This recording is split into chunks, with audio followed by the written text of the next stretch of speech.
Hey guys, welcome back to my channel. For today's video, I have Karina joining me again, and this time we are actually going to be doing a girl talk video for you guys. So usually I do my girl talk videos by myself. This is the first time we do a girl talk video with me, right? Yeah. So I've done a girl talk video with Lisa's like questions and stuff. So this time I wanted to obviously add another girl into the video and just kind of give you guys a little bit of a different perspective and how we might see things differently. So I'm super excited for today's video. And on top of that, I also am super excited because BlendJet is actually sponsoring today's video. What we're going to do for you guys today is we're actually going to make some cocktails. Karina actually got a recipe from their little book. This does come with your BlendJet. Does it come with it? No, you can order it. Okay. BlendJet does offer this cookbook here as well that shows you guys a bunch of recipes that you guys can make with the BlendJet. So she found this super cute, it's called Frost. And it's basically rose wine, strawberries, and ice. Super easy to make. I'm going to show you guys exactly how to do it. That way we can just cheers and have a girl talk with you guys. So if you guys want to go ahead and watch this video, then just keep on watching. Okay, so we're going to show you guys all the ingredients and show you guys how to make the actual drink. So Karina's going to put the wine. We have Stella Rose. So it says a cup of wine, so 8 ounces. So excited. 8, okay. And then it says a cup of ice.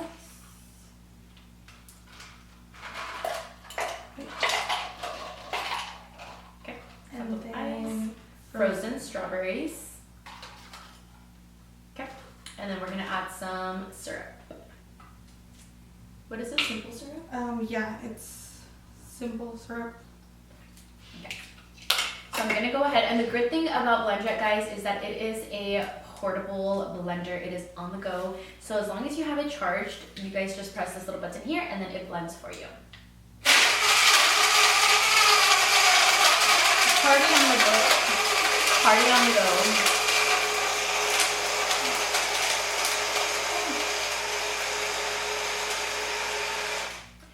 It's funny because Karina had actually showed me this TikTok of this girl that took her BlendJet to the beach. She was making herself cocktails. Yes, and I was like, oh my god, I was like, that would be so cool. BlendJet, it comes with a bunch of different colors. It comes with a bunch of different colors as well. This one's obviously a black, but I do have a pink one as well as a white one. Karina, you have, I think, a white one as well too, right? And a pink one, the light pink one? Yeah, so they come in a bunch of different colors, so you guys can go ahead and have it just fit your aesthetic. I'm probably going to use this black one for like alcohol only and then have the smoothies one for the pink one. But this one is twice the speed. The BlendJet 2 does have some upgrades. It blends super fast and it's just honestly so convenient. So these are our drinks. So we're going to try them. Cheers. This is so good. It tastes like strawberries. Like, yeah, but like with a little kick. Mm-hmm. You guys need that recipe So book. good. Yes, it's so freaking good. So yeah, guys, it's so bomb. Also, guys, BlendJet does come with a cute little insert for your actual BlendJet to keep it nice and cool with this bag if you guys want to travel with it. Obviously, the drink is absolutely amazing, guys. If you guys want to go ahead and pick up BlendJet 2, guys, all you guys have to do is head over to the description box and click the link that I set up for you guys. You guys can go ahead and take advantage of 50% off BlendJet 2. And if you guys use my code Evettexo, you guys will be able to take an additional 12% off your BlendJet. So yeah, cheers. We're going to get started right with our girl talk. Okay guys, so like you guys know, I love exposing Karina, so I'm super excited. I think I've been wanting her to have a girl talk with me for a while, and I love that you guys love us together. You guys have totally been vibing with our vibe in the videos, so I'm super excited to have her join me. I will have all of her social medias linked down below for you guys as well. So I'm going to go in here and ask some questions, and then we are going to give you guys our honest answers. Mom, I'm scared. Keep it clean. Okay. Let's start with this one. What was your experience with Brazilian wax? I actually did a video about Brazilian waxing, and maybe they need like a different opinion because I always say that nothing hurts because I have a very high tolerance for me.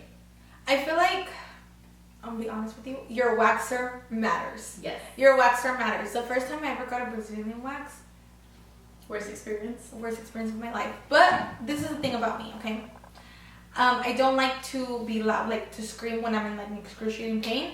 And the lady was like, damn, girl, you're really taking that pain. I'm like, yeah, like I'm not gonna sit here fucking crying like you're killing me. Yeah. So that was a really bad experience. Like I never went back and I was like, I'm never getting a Brazilian. When I met her, she's like, you need to try my waxer. She's life changing. And I was like, no, like there's no way I'm gonna do it. Mm-hmm. And she's like, no, try her. And once I tried her waxer, waxers matter. Like you have to be comfortable, and then when they talk to you, it's very important because they're telling you, okay, this one's gonna hurt Karina, okay, like just breathe in, out, done. And you're like, okay, like that was good, as opposed to like and you're like fucking dying. Like, yeah. But I feel like Brazilians don't I feel like the more you get them, the less painful they get. Yeah.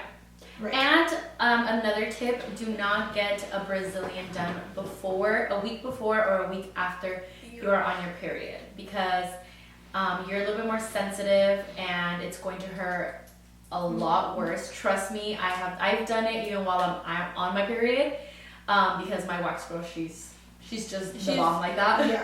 Yeah. She's waxing me while I'm like on my period and stuff, and it hurts a lot. Like it is a very excruciating pain. Because you're more sensitive? You do it. But I have to agree with Karina. It matters a lot with the waxing. She got a wax done recently too. I told her she's the guinea pig. It's because it's so hard out here. Like we're out here, and like you try it, Karina. We literally have to wait till we go home, and it kind of sucks. So if you're around the area and you're a waxer, like send us your Instagram. Yeah, she got a wax by someone, and it was not a good experience either. So I was like, fuck. So then we found someone else. We haven't tried her for a Brazilian, only for like underarms, and she's great. So hopefully she can bless our hearts with waxing. But I 100% agree that you need to try it, and it is life changing. Yeah. Do you scrub your vajay with a loofah, or am I the only nasty one? LOL. Or is that normal? I think loofahs are normal, but I don't use loofahs. If I do use a loofah, it's usually for my body scrub.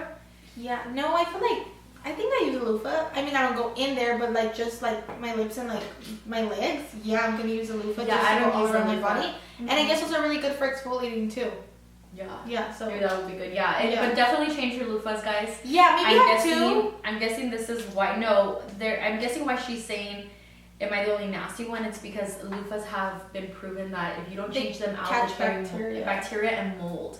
But I think she means because she's putting it on her vagina and then she's putting it on her body. Oh, maybe. I don't know. But I mean, you're washing yourself, so I you use should be soap. clean. I'm like, yeah. Yeah. I don't know. Did you see that TikTok of the girl that like, can you guys show me how you guys wash your vaginas? And then she was like patting it, and then she was like opening her lips and putting water in it. I was like, oh wait, I'm not the only abnormal one. No, I'm kidding. That's more like me. But yeah, I don't use a loofah, but Karina does. I feel like on occasions I do use a loofah, but I think she was saying that because she uses her loofah in her body, but you're washing your whole body, so you should be fine. Yeah. Opinions on getting back with an ex-boyfriend. Don't do it. Don't do it. If he's your ex, he's your ex for a reason. Like, don't go back. Like, it depends what the circumstances was, but if, like, make a list. If your cons outweigh your pros, girl, leave that ex on the past. Like, Karina, I've taught you so well. I know. I'm learning, guys. No, but I feel like, and maybe let's say like you guys broke up because you guys were like going to live in different cities or something, dumb like that. Then that's different. But if he did some fucked up shit to you, or if you guys are just toxic to each other, or just anything like that, just no, girl. Cut it off. It's not gonna get any better. If it didn't work out the first time, it's not gonna work out the second or the third. There's a lot of fishes in the sea. Yeah, you just need to let it go and move on. Do you have any stretch marks? I like this one because I feel like all about body positivity, like yes, says, I feel like stretch marks are completely normal. Says me, the one with the BBL, honey. I feel like they're completely normal. Even girls who don't have kids have stretch marks. Like you can see mine. I have some right here. Yeah. These are So I don't know if you guys. Well, most of you guys know I had a daughter, and your kids, especially girls, suck the life out of you. And my daughter made flow. Like they fucking put a little machine in me, and we're like, come. Yeah. So I literally have stretch marks everywhere, but not my like top of my body. On my boobs, I think I have a little bit. My stomach right here, a little bit. But mine is mostly my legs because I got huge. Like, so my thighs. You gained a good amount of Yeah, weight. like the back of my knee.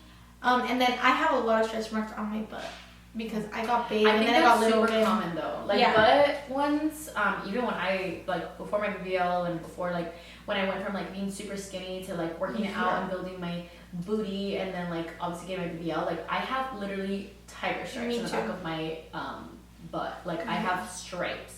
I have a bunch of stretch marks, like, in my lower abdominal area from my pregnancy. But nothing, like, up here, I have some on my boobs. I think maybe some on my arms. They're not, like, super defined, but I do have them. And I remember, if you guys remember, that when I got pregnant with my kids, I told you guys, I even tweeted about it, that I was not worried about stretch marks.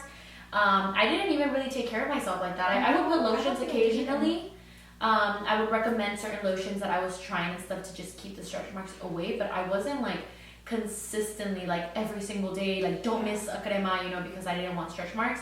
I just kind of was like, let my body do what it's doing. It's creating a life, and it is what it is. I used to use cocoa butter, like, here and there, but not, like, religiously. And I know me regañaban, like, don't scratch. And I was like, dude, like, I would, like, miss a lot and shit because you get itchy, you know. But I feel like stretch marks are really normal and, like, you can. Does it also matter based off of, like, your skin tone too? Yes. I hear a lot of times that, like, more lighter complexions get, like, red. Like, my sister, for instance, she's really light complected, so hers are red. Mine, you can see they're a little bit red.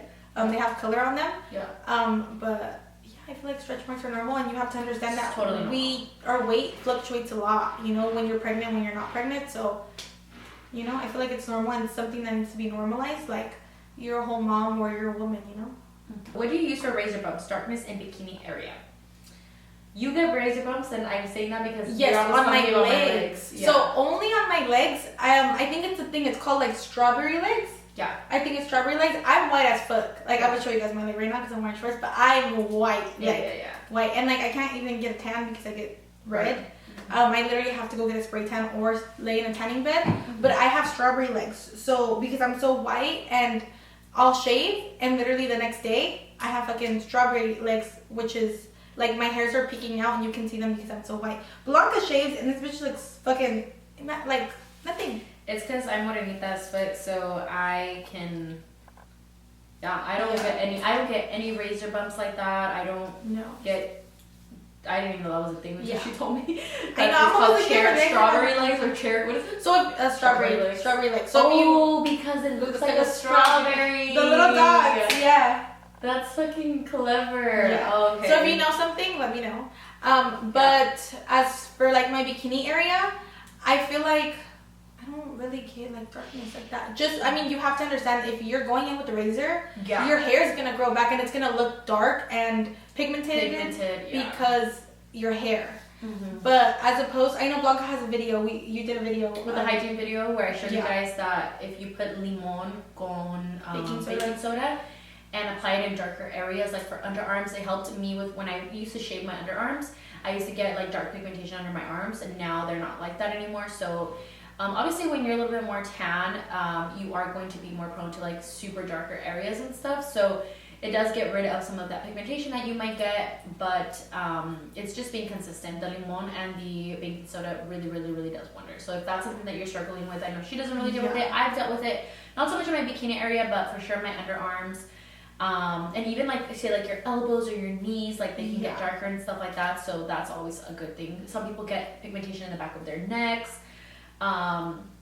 Try it out. Honestly, try it out. If you guys have not seen that video, I'll link it down below. It's a hygiene video. I actually feel like I need to do an updated hygiene video for you guys of new products that I have been loving. Let me know if you guys want to see that. But I love talking about those things because I feel like those are things that aren't talked about, that a lot of people have questions about them. So UTIs, the possibility of getting them. So I am the UTI queen. No, I'm just kidding.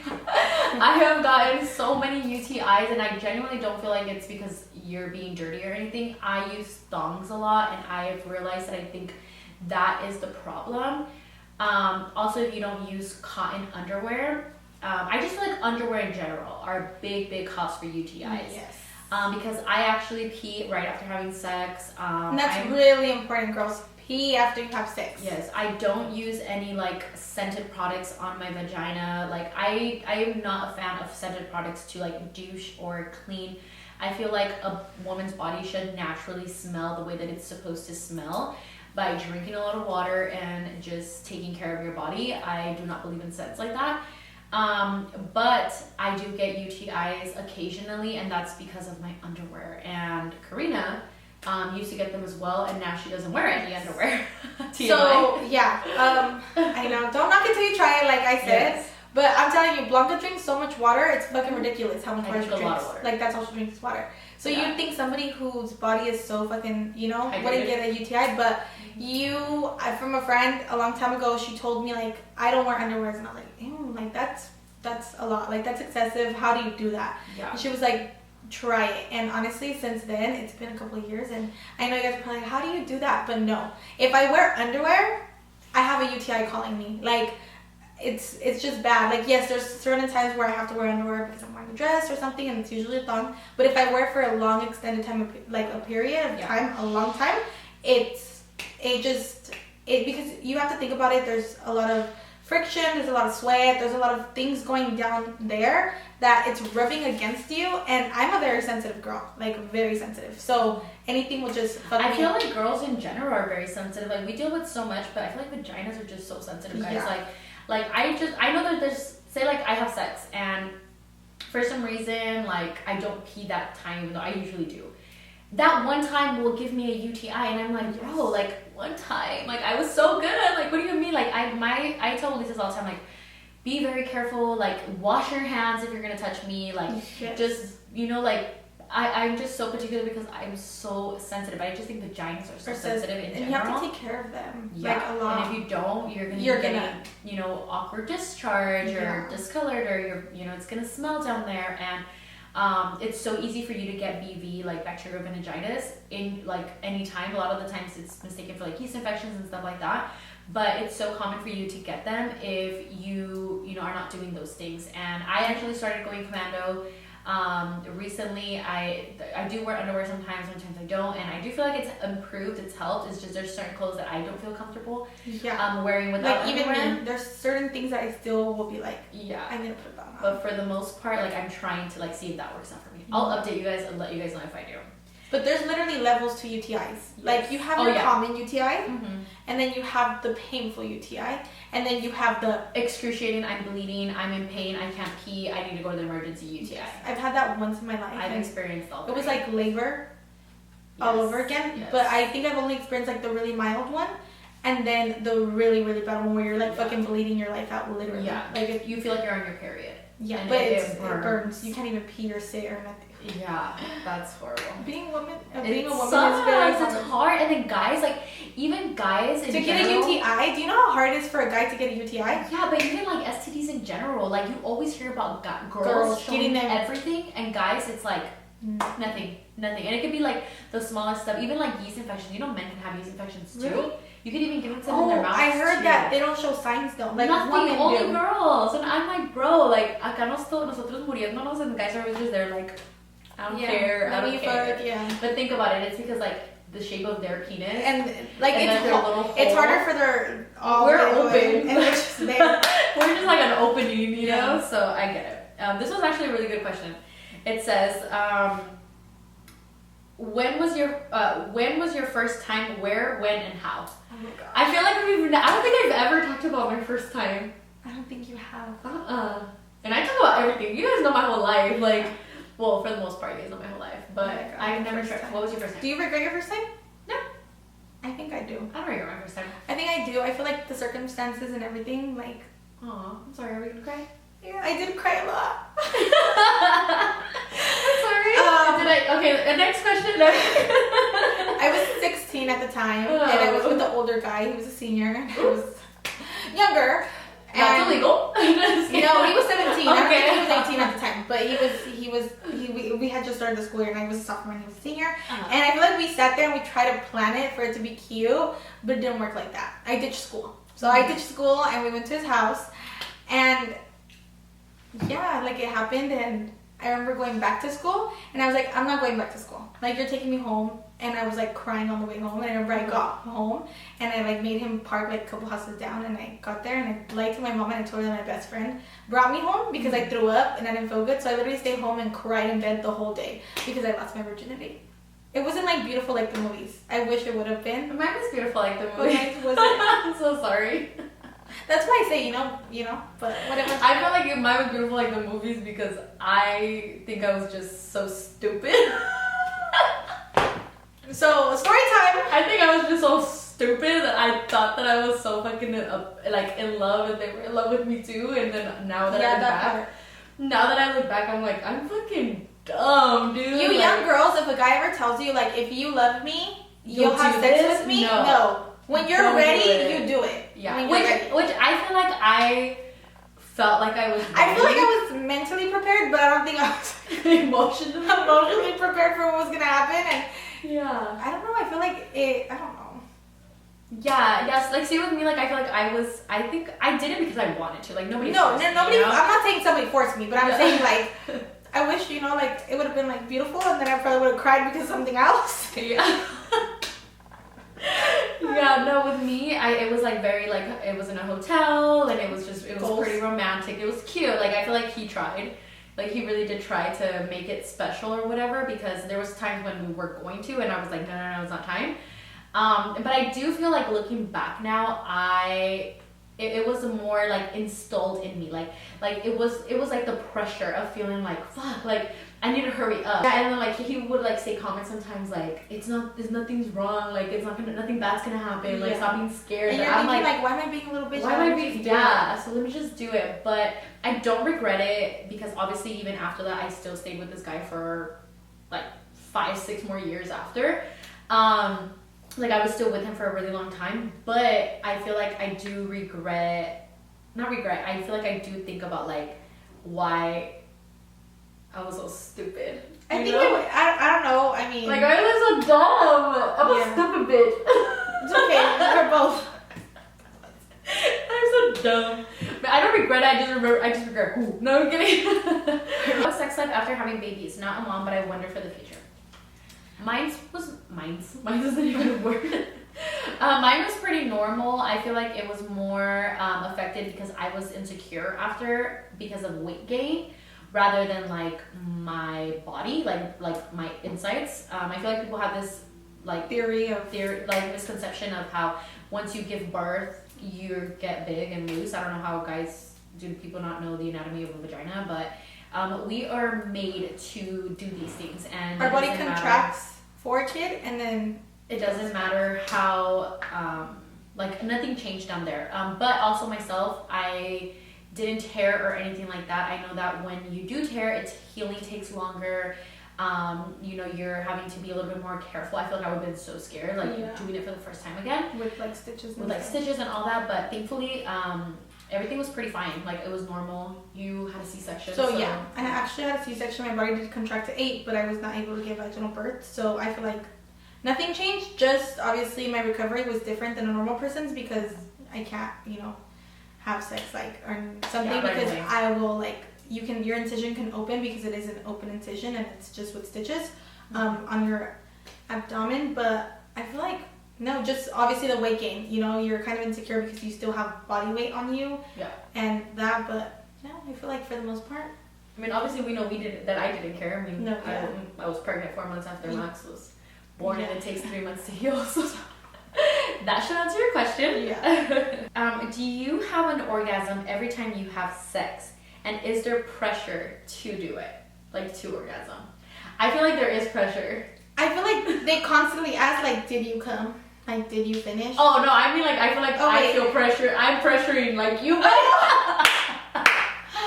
You better fucking do it. No, I feel like there's a very big misconception with that. I feel like guys think they're, like, gods. They're like, I'm so good at what I'm doing, but in reality, it's like, can you go to sleep?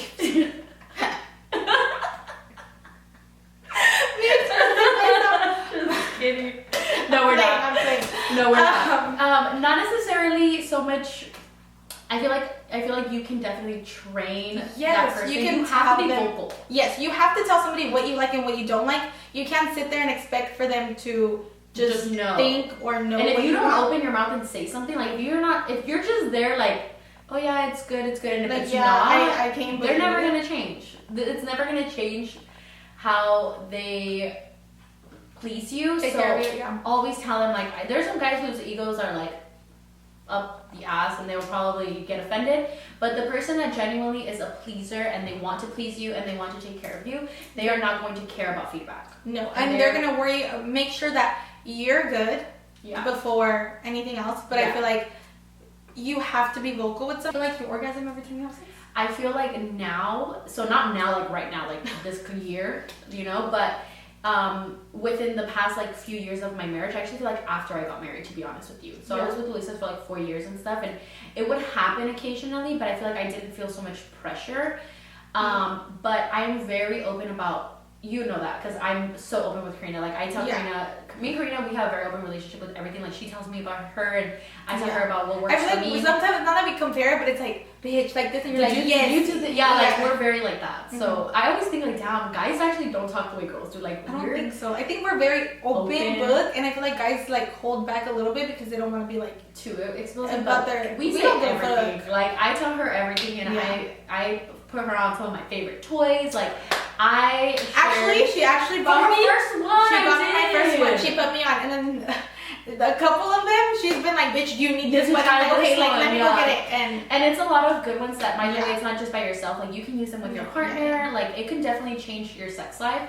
And also be very open to learning yourself. Yes, because I feel like yourself. If you want to tell a guy exactly what you like, you have to know what you like. Yes. And I feel like it's something that it's not talked about, it's not normalized, but look at the century we're in, guys. Like and not only like I feel like sometimes too, like guys, it's so easy for them. Like everything's so easy for them. Like they just get in there and then they're done. And us, it takes us a little bit longer. So that's why you have to have very good communication. So to answer that question, I do feel like I do every time now. It's occasional when I probably won't. Yeah, but I'll probably be very tired. Like I'll probably be like, I'm just too tired for this. I'm going to sleep, you know, or something. Like it'll probably be like that. But for the most part, I do every time, and I feel like it's because I have been so open in my relationship that I feel like Ulises knows now that Ulises now. I feel like he's like, you're not going to sleep until I know that you're taking care of, you know. So I'm like, that's my husband. Yeah, I feel like that's happened to me, and it's like we're not stopping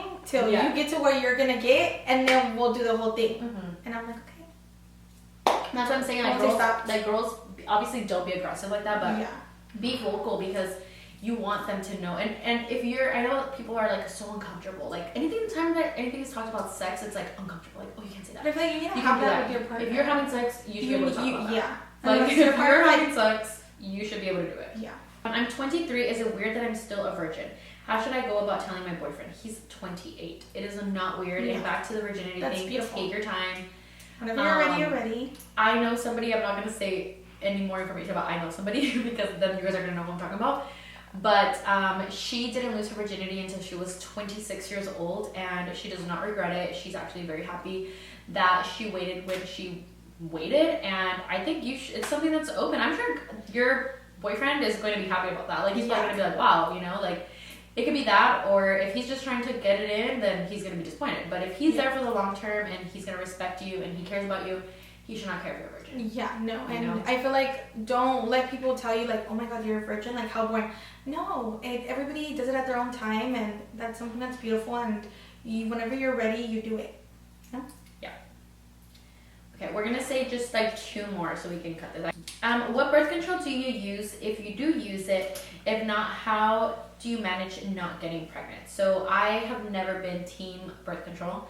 Like you guys know, obviously 2 kids later.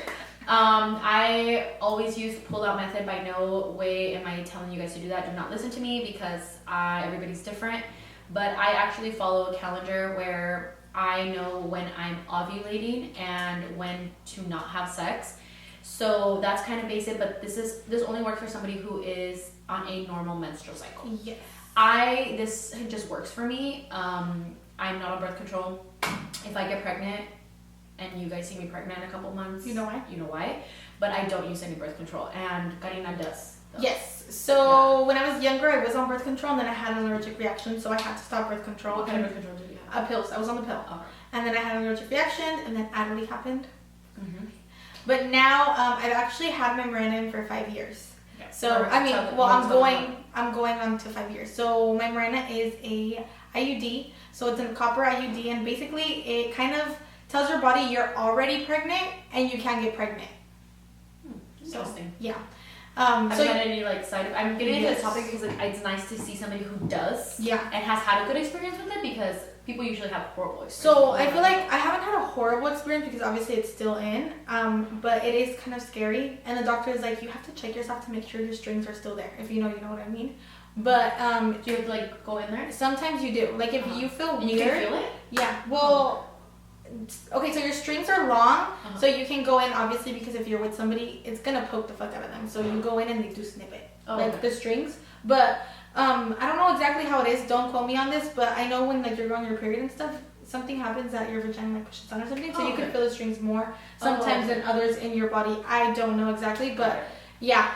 So basically, you do get periods and then you don't get periods. Me, I don't get periods anymore. I feel like for like the first 2.5 years I had a period, and now my period's like been gone. But I do feel everything from a period. I'm still moody, I'm still cramping, I'm still everything. So I know when I'm on my period, most of the time I'm in sync with her. Like I know if she just got her period, I'm gonna fucking be moody and cramping, which sucks, but I don't get a period.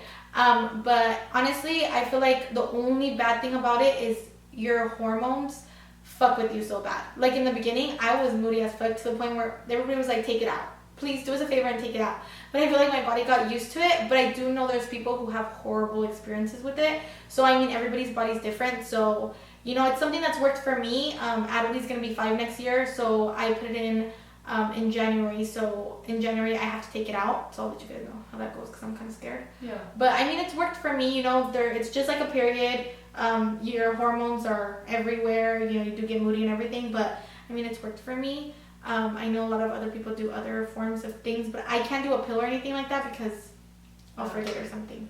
But I also hear that pills have more hormones. Yeah, I feel like this one, your body gets used to it. Yeah. It's something that's in your body for a couple of years, so your body's just gonna get used to it. Yeah. But then I remember she used to send me TikToks of like kids being born with their IUD on their heads. Yes, like their IUD and stuff. And I was like, oh my god, so you're saying I could still get pregnant, but the chances are really low. They actually say that if you do get pregnant and you have the IUD, you could have a miscarriage. Yeah, it's really bad because it goes into like your fallopian tubes or something like that, and it's bad. But honestly, I feel like it's something that's and it's working. And it works for a lot of people. Yeah. Like, don't feel discouraged if it is something that you need to do. A lot of people do birth control to regulate your period. Yeah. A lot of people do it for a lot of reasons. I mean, I just personally, thank God I haven't felt the need to do it and use it. I mean, I've been fine. I've been with Lisa for almost 10 years, and you know, we planned Max. Camila kind of just happened, and that was because I did not know that I was so fertile after you give birth. That's also another thing. When you give birth, you're super fertile. I did not know that the first time that it wasn't the first time, but that once I was going to start having sex again, I had like 100 times more of a chance to get pregnant. So that's how I ended up getting pregnant with Camila. But, you know, now that it's been, you know, almost 2 years, I've still been able to be okay with sex and stuff, and going back to to knowing when my body's ovulating. And you know, like I keep track, I know when my body's ovulating. Like as Karina, I tell her all the time, like, dude, my uterus is hurting, I'm ovulating right now. When you ovulate, your pelvic will hurt a little. You can actually feel, I feel like you can feel your eggs releasing. That's when it happens, when I can feel my streams when I'm ovulating. Yeah, probably. I think I'm pretty, you discharge more. Those are just signs just to keep you guys kind of like on your toes of what you so you know, like I know when my body's going through ovulation, and that's when I'm like, okay, you're not coming near me, you know, like no sex for you the week before, so you're good. So yeah, okay, so last question. These are all so good. We have so many questions, guys. If you guys want to see a part 2, let me know. But this one I feel like is really good. So the struggles of a heartbreak. I feel like Karina can tell you guys, because I actually told her this, but there are stages. Yes, to a heartbreak. She did. Mm-hmm. You can go. Yeah, well, I have a video of, which actually one of my like most amazing videos one of my most amazing videos that I feel like I've ever posted on the internet. And the reason I say it's amazing is because I still till this day get so many messages from girls talking about like how to get over a breakup and stuff like that. If you guys are new to my channel, then you guys probably already, I mean, you guys don't know, but I have a video where I was talking to you guys about how I got over a very toxic and long relationship. that I was in prior to meeting Ulises that I feel like definitely molded me into the person and gave me the strength to be the person I am today now from my breakup, being with Ulises and stuff. But I feel like there's stages, and I told Karina, I said, you're gonna go through these stages when you are going through a breakup. You guys break up, and you're going to break up and you're not gonna really care. You're gonna break up and you're just gonna be like, I don't care, whatever, I'm done, I don't want to fuck with him anymore, I'm over it, I wasted so many years of my life. You're gonna be very just like, I don't give a fuck, I don't give a fuck, I don't give a fuck. You're gonna be a little reckless. The first couple of weeks, you're definitely gonna be not caring. This is when people get petty and they start posting on the internet and they start doing the like, I don't give a fuck about this person, F you, blah blah blah, and people start taking their relationships into social media. I feel like that's like that healing process in the beginning where you're just in this very I don't give a fuck attitude, and then from the I don't give a F attitude, you start regretting it, and then you start thinking like, did I make a mistake? Did I fuck up? Did I make the right decision? Like maybe I should try it one more time. And you know, you guys are both, that's how it ends up happening. Like that's why people end up getting back together. Yeah, because you're like, oh, maybe it was me. Like let me just, and then so if you get past this stage, you're good. Okay, like once you're past the stage of regret, you get angry and you start being very remorseful. And I feel like it's because you're just very upset because you start thinking like, why the fuck did I waste so much time in my life? Why did you put yourself through that? Why did I do this? You start getting angry and you're just very like mad. And these are all natural emotions that I feel like I was telling Karina, and I'm like, it's so normal to start feeling these. And so just enjoy like every single change that people are going to be going through because it's really common. And I feel like I've talked to this about with a lot of people who have gone through breakups, and they agree that this is kind of how the transition goes.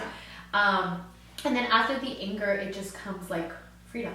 You know, you just start living life and feeling happy. And I said this before, and I said it in that video too, like nadie se muere de un like a broken heart, you know, like nadie se va a morir. No matter what they tell you, no matter what they tell you, him, yourself, like, oh my god, this is the most horrible thing in my life. Or he's over there like, I'm gonna try to las pinches venas. Nobody's gonna die over heartbreak. Like it's not gonna happen. And I feel like once you get to all those stages, you start flourishing. And like you understand that you took yourself out of that situation for yourself, to better yourself, you have to be selfish. And I feel like a lot of people, when they're stuck in relationships, you don't think about yourself, you put everybody else before yourself.